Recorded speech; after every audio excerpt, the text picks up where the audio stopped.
mynews.studio. In the monsoon-soaked forests of Kerala, there's a group of women working to save plants that are on the brink of extinction. Could their efforts actually reshape how conservation is done around the world? Today is 2025-07-13. Let's dive right in. In Kerala's Western Ghats, which is famous for its rich biodiversity, an all-women team at the Gurukula Botanical Sanctuary is doing something worth a closer look. Why does this matter? The Western Ghats are actually one of the planet's top biodiversity hotspots, but they're facing a lot of pressure. Habitat loss, climate change, expansion of agriculture. Many native plants are at risk. This team, often called rainforest gardeners, is stepping in after every monsoon, rescuing endangered species, orchids, ferns, even some carnivorous plants. Their method. How does it work exactly? Is it just about collecting rare plants, or is there something more organized going on? It's actually quite structured. After the storms, they go out looking for vulnerable plants. Many get knocked down by fallen trees or are exposed by erosion. They bring these to the sanctuary's nurseries to nurse them back to health. Once they recover, the team reintroduces them into restored sections of forest. At this point, they're protecting over 2,000 species. More than 300 of those are rare or endangered. That's a significant number. And the sanctuary itself, it's about 75 acres, isn't it? It works as both a living seed bank and a place for education. But does the impact go beyond just botany? It does. Socially, it's quite important.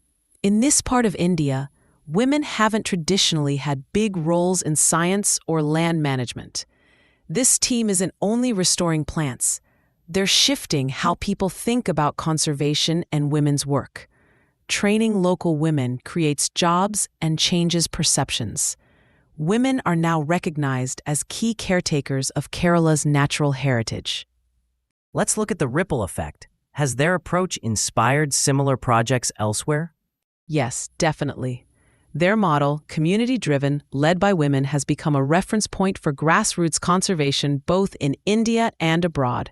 The Green Phoenix Initiative, for example, adapted Gurukula's methods in the Nilgiris and involved more local women and farmers.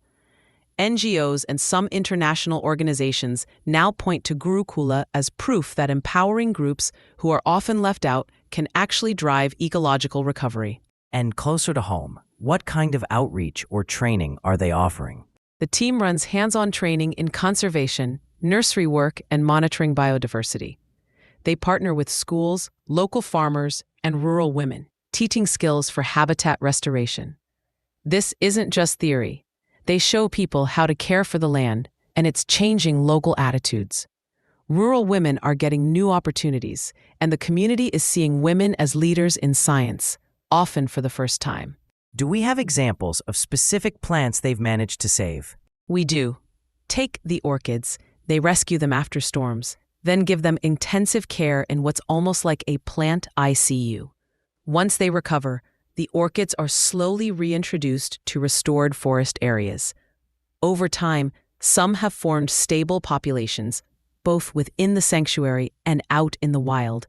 It's a clear sign that their approach is effective. There's also the wider environmental effect. Has bringing these habitats back affected the ecosystem in other ways? Yes, there's been a real difference. Restored habitats are attracting back rare species, and the local water table has risen. It's not just about saving plants, it's about the entire ecosystem starting to recover. So why does all this matter globally? Loss of biodiversity is a global problem. Our food, water, even climate stability depend on healthy ecosystems. Gurukula's work shows that local, women-led conservation isn't just symbolic. It gets results and could be adapted in other threatened places. Could this same model work in other hotspots like the Amazon or Congo? The core ideas, community involvement, local expertise, empowerment, apply anywhere.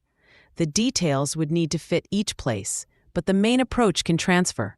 So, to sum up, a group of women in Kerala is rescuing endangered plants, restoring forests, and challenging social expectations. Their influence is spreading, changing both ecosystems and communities.